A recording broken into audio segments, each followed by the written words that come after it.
पुण्यातील कल्याणी नगरमध्ये मध्यरात्री मद्यपान करून आलिशान पोर्श कारनं धडक देऊन पुण्यातील प्रसिद्ध बँकम व्यावसायिकाच्या मुलानं दोघांना चिरडल्याची घटना घडली।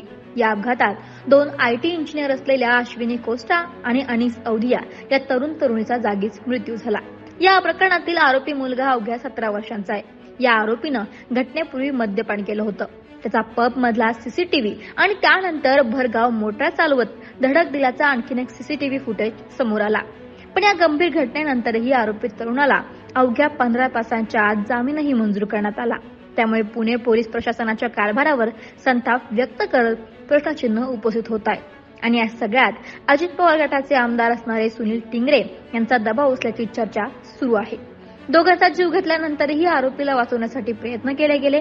घटनेवेळी आरोपी दारूच्या नशेत होता, तरी सुद्धा त्याची मेडिकल टेस्ट केली गेली नाही आणि अगदी किरकोळ कलम लावून आरोपीला जामीनही देण्यात आला। या सगळ्या प्रकरणात हे प्रकरण मिटवण्यासाठी आमदार टिंगरेंचा हात असल्याच्या चर्चा सुरू झाला।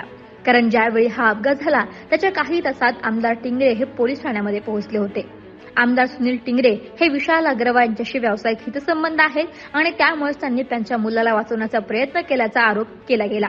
विरोधकांनी देखील हा मुद्दा उचलून धरला आणि त्यामुळेच अडचणीत सापडलेले सुनील टिंगरे आता समोर आलेत। सुनील टिंगरे यांनी स्पष्टीकरण देताना म्हटलं, कल्याणी नगर मध्ये रात्री उशिरा घडलेल्या अपघातात दोघांचा दुर्दैवी मृत्यू झाला। ही अत्यंत दुःखद आणि दुर्दैवी घटना आहे। दोन्ही मृतांच्या कुटुंबियांच्या दुःखात मी सहभागी आहे आणि या अपघातात मृत्युमुखी पडलेल्या तरुणीला न्याय व्यवस्थेच्या माध्यमातून नक्की न्याय मिळेल असा मला विश्वासही आहे। तसेच दोषींवर कठोर कारवाई करण्यात येईल अशी आशा बाळगतो। या दुर्दैवी अपघाताशी माझ्या दूरांवरही संबंध नसताना सोशल मीडियावर काही घटकांकडून माझ्याविषयी चुकीची आणि बदनामीकारक माहिती प्रसारित करण्यात येते। याबाबत सुरुवातीला दुर्लक्ष केलं, परंतु विरोधकांकडून याचा गैरफायदा घेण्याचा प्रयत्न होत असल्याचं लक्षात आल्यानं घटनेबाबत सविस्तर भूमिका स्पष्ट करणं गरजेचं आहे। माझ्या मतदारसंघात मोठा अपघात झाल्याची माहिती पहाटे 3च्या सुमारास माझ्या कार्यकर्त्यांनी फोन करून दिली। तसंच माझे परिचित विशाल अग्रवाल यांनी फोन केला आणि त्यांच्या मुलाचा ऍक्सिडेंट झाल्याचं सांगितलं। त्यानुसार जबाबदार लोकप्रतिनिधी म्हणून मी पहाटे प्रथम घटनास्थळावर आणि नंतर येरोडा पोलीस ठाण्यामध्ये गेलो।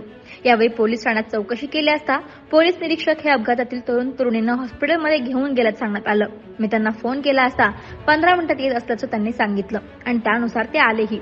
पोलीस स्टेशनला आल्यानंतर PI साहेबांनी अपघाताचा संपूर्ण घटनाक्रम सांगितला। त्यानुसार आपण दोषींवर कठोर कायदेशीर कारवाई करावी अशा सूचना देऊन मी तिथून निघून आलो।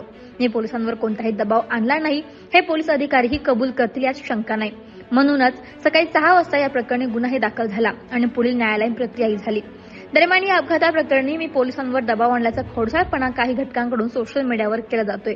त्यामुळे माझी सार्वजनिक आणि राजकीय जीवनात बदनामी होण्याची शक्यता असल्याने वस्तुस्थिती या ठिकाणी नमूद केली आहे। वास्तविक मी पहिल्यापासून नाईट लाईफच्या विरोधात आहे आणि याबाबत वेळोवेळी आवाजही उठवलाय।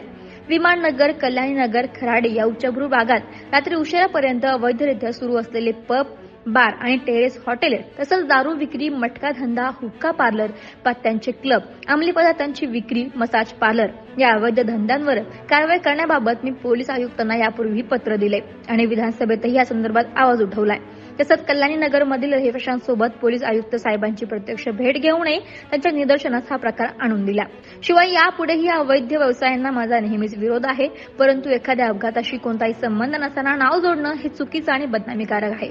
सुज्ञ नागरिक या अपप्रचाराला बळी पडणार नाही असा विश्वास आहे, असं आमदार सुनील टिंगरे यांनी स्पष्ट केलं।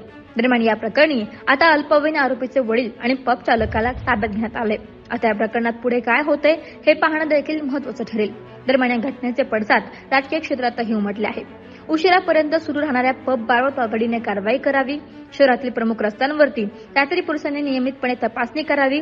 अनेक पब बार बेकायदा असून त्यावर कारवाई करावी अशी मागण्या विविध राजकीय पक्षांच्या नेते कार्यकर्त्यांनी पोलीस आयुक्त अमितेश कुमार यांच्याकडे केल्यात आहेत।